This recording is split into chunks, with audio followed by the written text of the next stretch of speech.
3장 12절에서 15절까지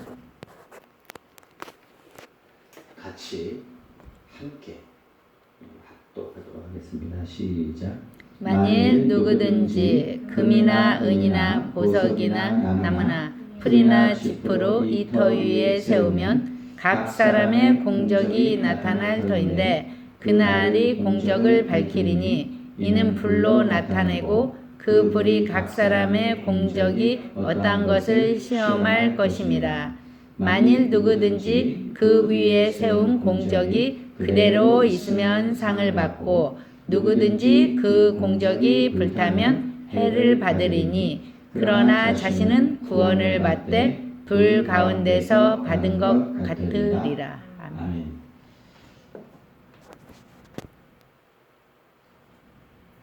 인터넷 강의를 할 때 보면은 지난 과외 했던 거 한번 복습을 하고 본 강의를 시작을 하더라고요. 설교도 그렇게 하면 좋을 것 같아요. 지난주 했던 걸 정리를 하고 또 이번 주에 말씀을 전하면 더 효과적이지 않겠나 이렇게 생각을 합니다. 지난주 말씀 기억나나요? 제가 한 사람 소개해드렸는데 뭐죠? 부커 워싱턴에 대해서 이 사람 미국 교육계의 아버지로 알려져 있고 그리고 50센트 동전에 그의 얼굴이 새겨져 있고 흑인이었고 노예였지만 정말 하나님 앞에 쓰임받았던 인물 제가 소개를 해드렸습니다. 그런데 이 부커 워싱턴이 성공에 대한 정의를 내렸어요. 그 성공이 뭐냐? 성공이라고 하는 건 그 사람의 현재 상태의 지위가 아니라 성공하기 위해서 노력하는데 얼마나 많은 장애물을 극복했느냐에 달려있다. 이렇게 말을 했습니다. 대부분의 경우는 그렇게 생각하지 않죠. 현재 위치를 생각하죠. 현재 위치가 높은 지위다 그러면 성공했다고 하고 그렇지 않으면 아니라고 하는데 진정한 성공이라고 하는 것은 성공을 위해서 노력한 그리고 어떤 장애물을 얼마만큼 극복했느냐에 달려 있다고 하는 거죠. 장애물을 내가 많이 뛰어넘었다. 그러면은 그것을 성공이라고 하는 거죠. 저는 우리 엘사랑 교회가 이 믿음 생활에 성공을 했으면 좋겠어요. 현재 내 믿음의 상태가 아니라 장애물들을 뛰어넘고 어떤 영적인 장애물들을 뛰어넘는 그래서 믿음 생활에 다 성공자가 됐으면 좋겠습니다. 천국에 가면 3번 놀란다는 말은 우리가 다 알고 있죠. 이 사람은 올 사람인 줄 알았어요. 그런데 오지 않았어요. 첫 번째 놀래고. 또 한 사람은 이 사람은 못 올 것 같은 사람인데 천국에 온 거예요. 한 번 놀래고 마지막에 또 한 번 놀래죠. 나 같은 죄인이 천국에 와 있다고 하는 것. 이 3가지 중에서 뭐가 가장 놀랍냐 하면은 나 같은 죄인이 천국에 왔다고 하는 사실이죠. 여러분 이런 찬양 아십니까? 마음에 가득한 의심을 깨치고 이 찬양에 3절이 있어요. 나 같은 죄인이 용서함 받아서 주 앞에 옳다함 얻음은 확실히 믿기는 어린 양 예수의 그 피로 속죄함 얻었네. 나 같은 죄인이 천국에 갈 수 있다고 하는 것이 가장 놀라운 사실이죠. 옛날 찬송가에 405장이었는데 그게 요즘 찬송가에는 305장. 혹시 아시나요? 305장이 뭔지 알아요? 305장이 그 유명한 Amazing Grace. 정말 놀라운 은혜인데 어떻게 시작을 합니까? 나 같은 죄인 살리신 그 은혜 놀라워. 잃었던 생명 찾았고 광명을 얻었네. 이렇게 시작을 하죠. 나 같은 죄인을 살려주신 그 하나님의 은혜. 이거를 이제 찬송한 곡인데 이 곡을 만든 분이 존 뉴턴이라고 하는 분인데 이분은 그러니까 이제 흑인들을 팔아서 수익을 내는 흑인 무역 상인이었어요. 집안 전체가. 그런데 그때는 흑인 노예를 팔고 사고 하는 것에 대한 그 양심적인 가책이 전혀 없었습니다. 왜냐하면 그냥 물건 정도로 취급을 했어요. 그래서 기독교인들조차도 이 흑인들을 갖다가 팔고 사는 것에 대해서 아무런 양심적인 그런 가책이 없었다고 하는 거죠. 뉴턴도 마찬가지예요. 그런데 이 뉴턴이 이런 기독교 집안에서 태어나서 부모님을 따라서 이런 일들을 하고 흑인 노예들을 갖다가 팔고 사고 하다가 어느 날 배를 타고 가다가 1748년 그러니까 제가 지난주에 한번 말씀을 드렸죠. 흑인 노예 해방된 것이 미국에서는 이제 물론 이게 영국에서의 일인데 미국에서는 1865년이라고 제가 말씀을 드렸고요. 왜냐하면 제가 태어나기 100년 전이기 때문에 제가 잊지 않고 기억을 합니다. 그래서 1865년에 미국에서는 어떤 흑인들에 대한 그런 자유가 선포되는 해인데 이거는 훨씬 전 일이죠. 그래서 1748년에 배를 탔는데 큰 풍랑을 만나게 되고 어떤 위기를 만나게 되고 그 가운데서 이제 하나님을 찾고 하게 되고 결국 이제 거기서 구조되게 됩니다. 그 뒤로 이 사람이 이제 회심을 하게 되는데 그 어머니가 그렇게 기도를 많이 하셨다. 존 뉴턴의 어머니가 이 아들이 하나님께로 돌아오기를, 그러니까 하나님을 떠나서 자기 마음대로 살았던 이 아들인데 그렇게 돌아오기를 간절히 기도했는데 그 기도의 응답으로 정말 존 뉴턴이 자신의 죄를 회개하고 당시에 이제 그 성공회죠. 성공의 사제가 되기로 결심을 하고 자신의 그런 과거의 생활을 이제 뉘우치고 하나님께로 돌아왔습니다. 그때 하나님이 자기를 살려주신 은혜에 감사해서 자신의 평생 신앙 고백으로 이 찬양을 불렀죠. 나 같은 죄인 살리신 주 은혜 놀라와. 존 뉴턴이 이제 이 곡을 만든 이후에 어떻게 유명해졌냐면 흑인 시민 운동 때 이 찬양을 늘 불렀다고 하고요. 여러분이 잘 아는 미국의 마틴 루터 킹 목사님이 연설을 할 때 특별히 불려졌던 그리고 특별히 불렀던 곡이 이 어메이징 그레이스입니다. 그래서 사람들에게 많이 알려져 있고 이제 감동을 주는 곡이 되었습니다. 이 존 뉴턴이 1807년 12월 달에 하나님의 부름을 받았는데 그 하나님의 부름을 받을 때 유언을 했다 그래요. 내 묘비에는 이렇게 새겨줬으면 좋겠습니다. 그래서 그의 묘비에 존 뉴턴의 묘비에는 이렇게 새겨져 있습니다. 한때 무신론자이자 방탕한 사람이었으며 아프리카 노예 상인이었던 존 뉴턴은 우리의 구주 구원자이신 예수 그리스도의 풍성하신 자비하심으로 보호받고 회복되고 용서받았으며 자신이 그토록 오랫동안 파괴하려 했던 그 믿음을 전파하며 버킹엄에서 16년간을 올리 교회에서 27년간을 봉사하였다. 몇 년 봉사를 했다고요? 16년, 27년. 도합 43년을 하나님 나라를 위해서 수고했다는, 목회를 했다고 하는 거죠. 43년. 이 43년이 매우 중요한 숫자입니다. 왜냐하면 제가 27살 때부터 사역을 시작을 했는데 내가 앞으로 70까지 사역을 하게 되면 딱 43년이 나와요. 내가 사역하는 앞으로의 기간 더했더니 43년. 이 존 뉴턴이 그 사제로 부름을 받고 사역했던 그 기간이라고 하는 거죠. 우리가 기억할 것은 한 사람이 한 평생 동안 살다가 꼭 기억할 것은 하나님 앞에 서게 된다고 하는 것. 특별히 더 중요한 것이죠. 하나님의 평가가 있다고 하는 것을 기억해야 됩니다. 우리가 하나님 앞에 서게 된다.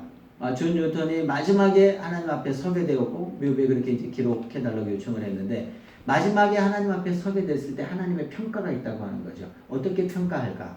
그것이 오늘 본문 말씀의 내용입니다. 하나님을 어떻게 평가하느냐에 따라서 우리가 내가 어떻게 살아야 되지? 이것이 결정된다고 하는 거죠. 하나님 우리를 어떻게 평가하실까? 오늘 본문에 보니까 12절에 있습니다. 한번 같이 읽도록 하겠습니다. 12절 말씀 같이 읽겠습니다. 시작.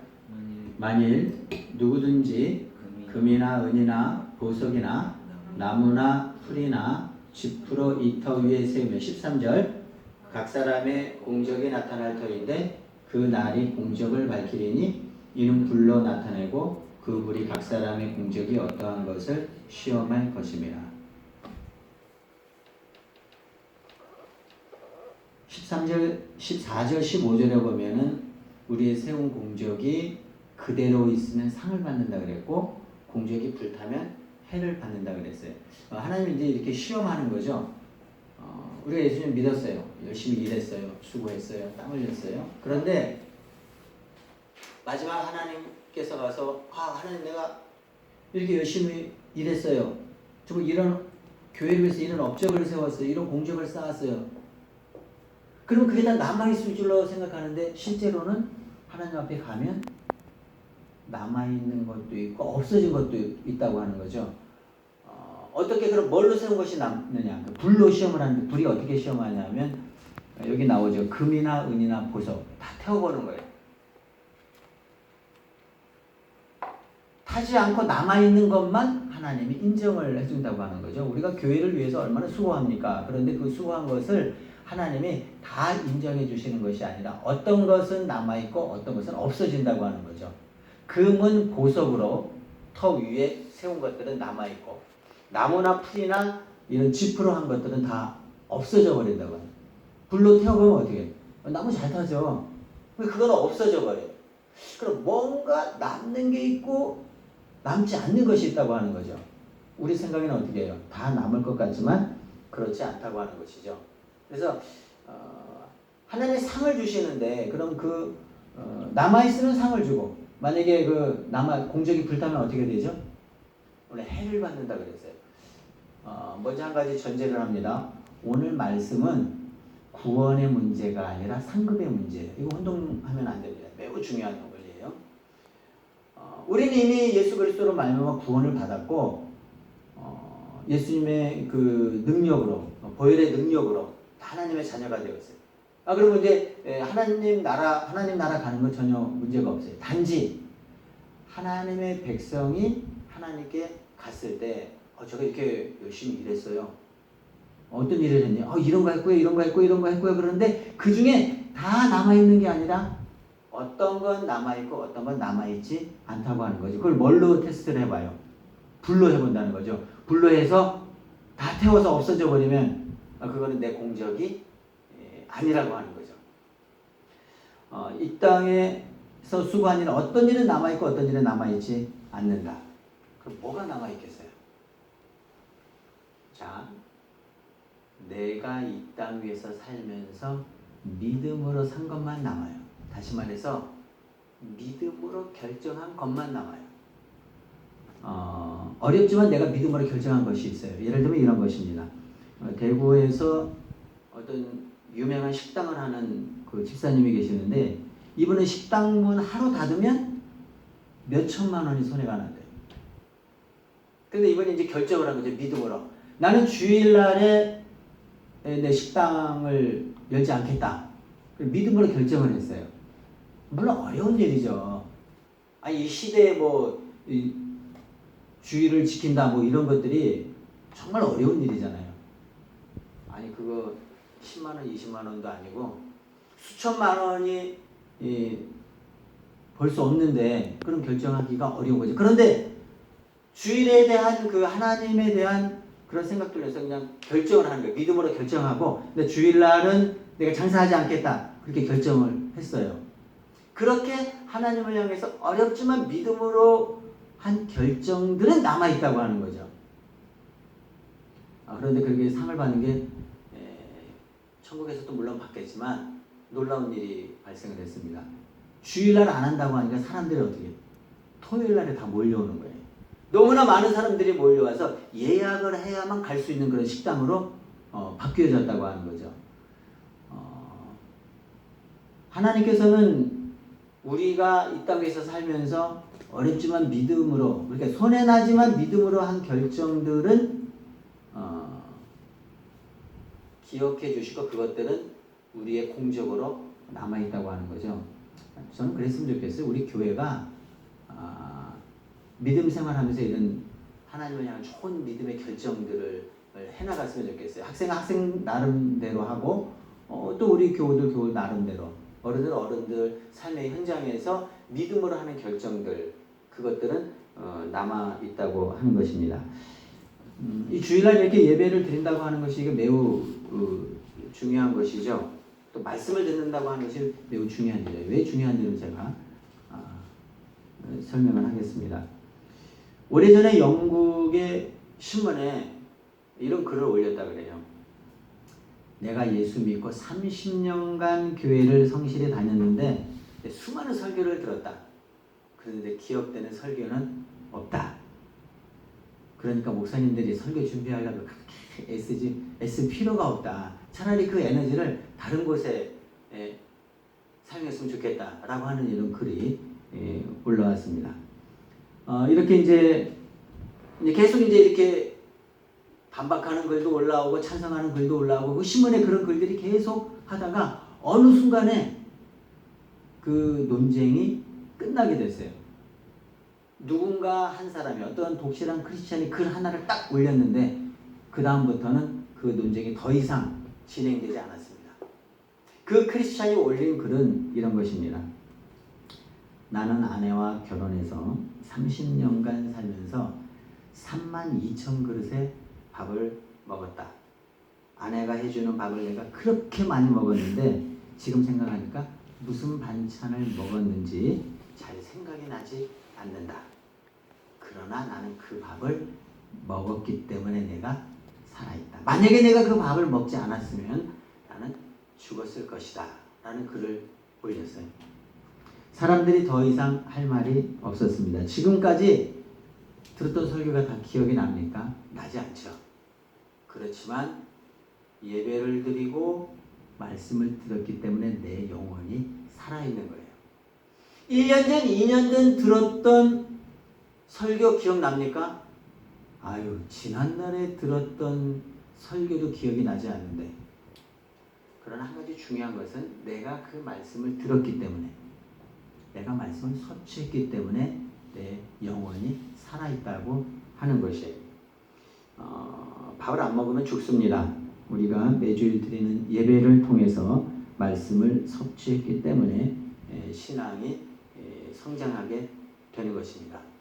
이 예배에 대한 제 말씀을 여러분에게 드리면서 이게 하나님께 예배를 드리고 설교를 듣고 하는 것이 매우 중요합니다. 더 중요한 것이 있어요. 예배에 참석하는 사람들의 자세입니다. 내가 간절한 마음으로 예배를 드리고 싶어하는 마음으로 참여하면 그 사람은 반드시 신앙 성장이 있게 되고, 그렇지 않으면 신앙 성장하기 참 어렵습니다. 단순히 교회를 다닌다고 해서 신앙 성장하는 것이 아니라 예배에 대한 태도, 그리고 또 말씀을 듣고자 하는 자세, 정말 간절한 마음으로 하나님의 말씀을 듣고자 하는 그런 열의가 있으면 그 사람은 신앙이 성장할 수 있다고 하는 것입니다. 코로나19로 인해서 많이 어렵습니다. 우리 교회는 이제 지금도 이런 방송을 하지만 우리 총회적으로도 공문이 내려오고 또 서울시와 또 강서구청에서 계속 문자가 옵니다. 어떻게 오냐면은 예배 드리는 인원을 최소화해라. 그러니까 인터넷 생중계를 하는데 필요한 인원, 그럼 뭐가 있겠어요? 뭐 말씀을 전하는 사람이 있겠고, 뭐 기도하는 사람이 있겠고, 또 성경 봉독하는 사람이 있겠고, 또 엔지니어, 방송 엔지니어, 또 카메라, 또 여러 가지 이런 그래서 강서구청에서 문자가 오기를 이런 인원을 20명이 넘지 않도록 했으면 좋겠다, 이런 문자를 받았습니다. 자, 그렇게 해서 우리 교회는 이런 이런 사항들을 우리가 다 지켜나갑니다.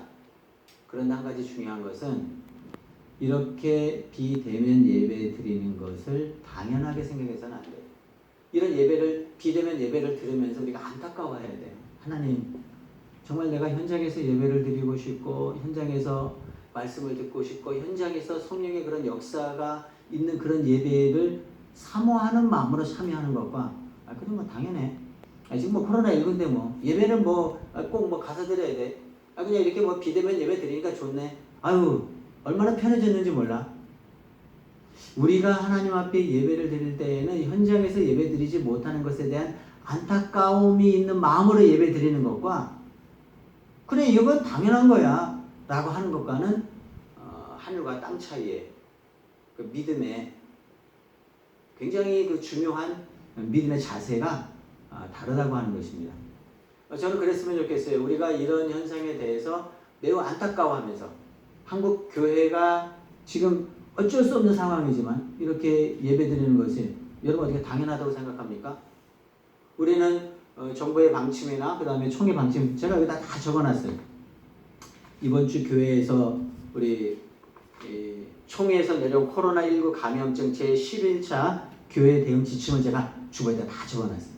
우리는 이제 이 방식대로, 우리 총회 방침대로 이렇게 해나갈 거예요. 그런데 이것보다 더 중요한 것은 이렇게 비대면 예배를 드리는 것을 당연하게 생각해서는 안 돼요. 왜냐하면 내가 현장에서 하나님을 예배하고 찬양하고 그렇게 하지 못하는 것에 대한 안타까운 마음을 갖고 정말 이 시대를 향한 그 하나님의 뜻을 좀 분별했으면 좋겠어요.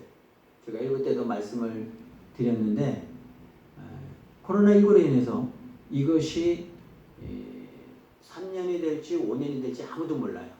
그러나 한 가지 중요한 사실을 발견했는데, 그것이 뭐냐면 이 코로나19로 인해서 3년 후 5년 후에는 이 코로나19가 끝난 그날에는 우리의 믿음은 딱 두 가지로 나눠지는데, 더 믿음이 좋아진 사람이 있고,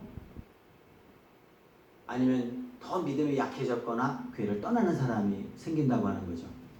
이 코로나19 시대로 인해서 이 상황에 대해서 안타까워하는 마음을 가지고 더 하나님을 찾고 회개하고 하나님께로 돌아오는 그 사람들은 믿음이 매우 좋아져 있을 것이고, 그래 당연해, 아유 이렇게 비대면을 하니까 너무 편하고 좋은데, 그걸 당연히 생각한 사람은 믿음이 더 약해져 있을 거예요.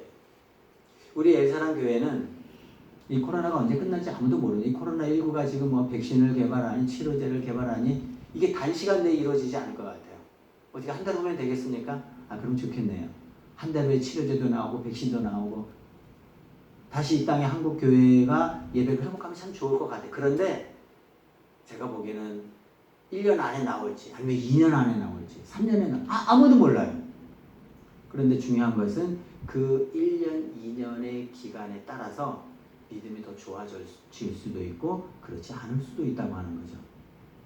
우리 엘사람 교회가 몇 년 후에 이 코로나19로 인해서 참 답답하고 속상하다는 것이 아니라, 아니야, 이 기간 동안에 더 하나님께 대한 그런 열망들이 회복되고, 또 말씀에 대한 것들, 그 다음에 기도하는 것들, 또 하나님께 대한 그런 간절한 열망들이 다 우리가 삶의 현장에서 그것들을 하나님께 올려드림으로 인해서 오히려 우리 믿음이 더 좋아지면 얼마나 좋을까, 그런 기대를 해봅니다. 여러분 한번 기도해 주세요. 그런 기도의 제목이 저한테 생겼습니다. 우리 교회가 이 코로나19로 인해서 더 믿음이 다운되는 것이 아니라 더 믿음이 좋아지는, 우리 한국 교회가 향후 5년 내에, 예를 들어서 5년 후에 이 코로나19가 만약에 종식됐다 할지라도 그때 한국 교회가 5년의 시간을 갖다가 낭비했다가 아니라 그 5년의 시간이 있음으로 인해서 한국 교회에 더 큰 유익이 있었다, 이렇게 되면 얼마나 좋을까. 저는 그런 마음이 있습니다. 여러분 기도해 주시기 바랍니다. 우리 교회를 위해서, 특별히 한국 교회가 코로나19가 끝났을 때 오히려 신앙이 뒤처지는 것이 아니라 더 좋아지게 될 것을 그것을 위해서 기도했으면 좋겠습니다. 오늘 하나님 앞에 서게 될 날을 우리가 바라보면서 뭔가 우리가 땀 흘리고 수고한 것이 좀 남아있으면 좋겠는데, 남아있는 건 한 가지를 제가 더 말씀드리겠습니다. 매우 중요한 영적인 원리인데, 뭐가 남아있을까? 불로 태웠을 때 금과 은처럼 뭐가 남아있을까? 남아있는 것은 내가 이미 받은 영광은 남아있지 않아요. 자, 좀 접근합니다. 조금 더 집중해 볼게요. 제가 지난주에 말씀을 드렸죠. 마태복음 5장, 6장, 7장 매우 중요하다고. 어떻게 우리가 천국에 가도 우리가 이 땅에서 쌓은 업적과 공적이 남아있을까? 마태복음에 있는 말씀대로 하면 남아있어요. 그러니까 5장, 6장, 7장 제가 볼게요. 대접을 하는 것이 남아있을까요? 대접을 받는 것이 남아있을까요? 마태복음 5장, 6장, 7장은 예수님이 간절한 마음으로 제자들에게 신신당부한 말씀인데, 그렇게 하면 천국의 삶을 살 수 있다고 한 말씀인데, 그러면 대접을 하는 사람이 것이 남아있을까요? 대접을 받는 것들이 남아있을까요? 당연히 대접을 하는 것이 남아있겠죠. 그러니까 여러분, 대접 받으려고 하지 말고 대접을 하려고 하세요. 그 하는 것들은 남아있어요. 자, 구제를 할 때 어떻게 하라 그랬죠? 성경을 한번 기억을 해보면 마태복음 6장에 보면 오른손이 하는 일을 어떤 손이 모르게 하라고요? 오른손이 하는 일을 왼손이 모르게 하라. 왜 왼손이 모르게 하라고 했죠? 오른손이 하는 일을 왼손이 하는 걸 다 알아버렸어요. 내가 구제하는 것을 사람들이 다 알아버렸어요. 그 구제는 천국에 가서 내가 상급으로 받을 수 없다는 거예요. 왜 그렇죠? 나는 이미 영광을 받았기 때문에. 이런 것이 저기 엘사랑교회 안용주 목사라는 사람인데, 그 사람은 그렇게 사람들을 많이 도와주고 뭐도 하고 다 알아버렸어요. 그래서 안용주 목사가 대단하다고 사람들이 다 이야기해요. 그 순간 내가 천국에서 받을 상급이 없어져 버리는 거예요. 왜 그렇죠? 다 이미 내가 영광을 받았기 때문에. 내가 한 것이 남아있으려면 어떻게 해야 돼요? 오른손이 한 것을 왼손이 모르게 해야 돼요. 그래야 남아있는 거예요. 성경의 원리는 이 천국의 대원장처럼 마태복음 5장, 6장, 7장 이 세 장에 다 담겨져 있어요. 이대로 하면 천국에 우리가 했던 일들이 남아있게 될 것이고, 그렇지 않으면 남아있는 줄 알았는데 가보면 없어지게 된다고 하는 거죠. 사실 이렇게 교회 생활은 다 그래요. 하여튼 이미 내가 다 받았어요. 영광을 다 받았어요. 그러면 안 돼요. 제가 전에 있던 교회에 어떤 권사님이 계시대. 그 권사님이 이제 교회 반주를 해요. 교회 반주를 하는데 어느 날 이제 그 사례비를 받아온 거예요. 그러니까 이 엄마가 너 그거 무슨 돈이니까? 이거 반주했다고 교회에서 돈을 주던데요. 그러니까 아니, 하나님이 너한테 달란트를 줬는데 왜 너 그걸 받아오냐? 엄마, 이거 다시 현금하면 되잖아. 그렇게 얘기하니까 그 권사님이 얘기했다. 아니다, 그거는 처음부터 받으면 안 된다. 하나님이 너한테 달란트를 준 거기 때문에 처음부터 받으면 안 된다. 그렇게 이야기를 했다고 하는 거죠. 그리고 이제 그 다음부터 받지를 않았대요. 그러니까 풀타임 사역자, 예를 들어서 뭐 성가대 주의하는 사람도 있고 반주하는 사람도 있고 있잖아요. 그걸 자기 풀타임, 다른 직업이 없어요. 다른 직업이 없고 지휘하는 것이 내 직업이에요. 그럼 그 사람 받아도 돼요. 그러나 내 직업이 있어요. 내가 할 수 있는 일, 내 영역이 있어요. 나는 직장에도 다니고 월급도 받고 생활도 하고 부족함이 없어요. 그런데 교회에서 봉사할 때는 어떻게 해요? 그 봉사를 해야 된다고 하는 거죠. 봉사를 하는 건 어떻게 되죠? 그게 천국에 받는 거예요. 물론 모든 사람들이 교회에서 사례비를 받지 말라, 그렇게 말씀드리는 것이 아니라 내 직장에 있어요. 내가 업이 있어요. 그 업을 가지고 나는 열심히 살아요. 그렇지만 내가 교회에서 나머지 시간들을 들여서 봉사하는 거예요. 그런 것에 대해서 하나님이 평가할 때 네가 이 땅에서 받지 않았으면 하나님께서 그것은 주시는 거죠. 생각을 하는 것이죠. 오늘 말씀 우리에게 엄청난 도전을 주는데, 왜냐하면 그러면 우리가 어떻게 살아야 되는 것이 완전히 달라져요. 아까 제가 드린 것처럼 대접을 받는 것보다는 대접을 하는 것이 남아있다면 사람들이 어떻게 애를 쓸까요? 그래, 서로 대접하려고 하겠죠. 왜? 천국의 그 공적이 남아있어야 되기 때문에. 제가 구원의 문제는 아니라고 말씀을 드렸어요. 단지 구원받은 백성들이 하나님께 가서 하나님의 인정을 받는 일들이 어떤 일들인가. 이 세상에서 내가 할 수 있는 것들을 다 했어요. 그러면은 천국에 가서 우리가 받을 것이 없다고 하는 거죠. 자, 이 사실을 바울은 너무나 잘 알고 있었어요. 왜냐하면 지금 우리가 몇 장을 보고 있죠? 고린도전서. 오늘 본문에서 조금 더 몇 장을 넘어가면 이런 말씀이 기록되어 있습니다. 바울의 고백인데요. 그런즉 내 상이 무엇이냐? 내가 복음을 전할 때에 값 없이 전하고 복음으로 인하여 내게 있는 권을 다 쓰지 아니한 이것이다. 내가 쓸 수 있는 권한이 있어요. 그런데 쓰지 않아요. 그게 남는다는 거죠. 정리합니다. 내가 쓸 수 있는 권한을 다 썼어요. 그 남지 않아요. 바울이 그걸 알았기 때문에 자기가 얼마든지 명령할 수 있는데 명령하지 않아요. 자기가 할 수 있는 권한이 있는데 그 권한을 쓰지 않아요. 그거는 남아요. 바울이 이걸 잘 알고 있었기 때문에 바울의 삶에는 항상 그랬어요. 여러분 혹시 빌레몬 알아요? 빌레몬. 또 오네시모라고 하는 사람 알아요? 오네시모는 노예였어요. 종이었어요. 그 오네시모의 주인이 빌레몬이었어요. 그런데 이 오네시모가 나 이거 힘들어서 못 살겠다. 이 노예 생활 안 해. 지긋지긋하다. 그리고 도망가 버렸어요. 그런데 잡혔네. 감옥에 들어갔어요. 그런데 마침 그때 감옥에 들어온 사람이 누구냐 하면 바울이었어요. 바울이 뭐 했게요? 전도했어요. 오네시모라고 하는 사람한테 전도했어요. 이 오네시모가 예수님을 아니까 이젠 정신을 차리고 그래. 그 다음에 무슨 생각을 했냐면 내가 도망 나왔으니까 이거 참 잘못했네. 돌아가야 되겠네 생각을 했어요. 근데 두려웠어요. 왜요? 다시 내가 노예 생활에서 도망갔는데 다시 주인한테 가면 어떻게 해요?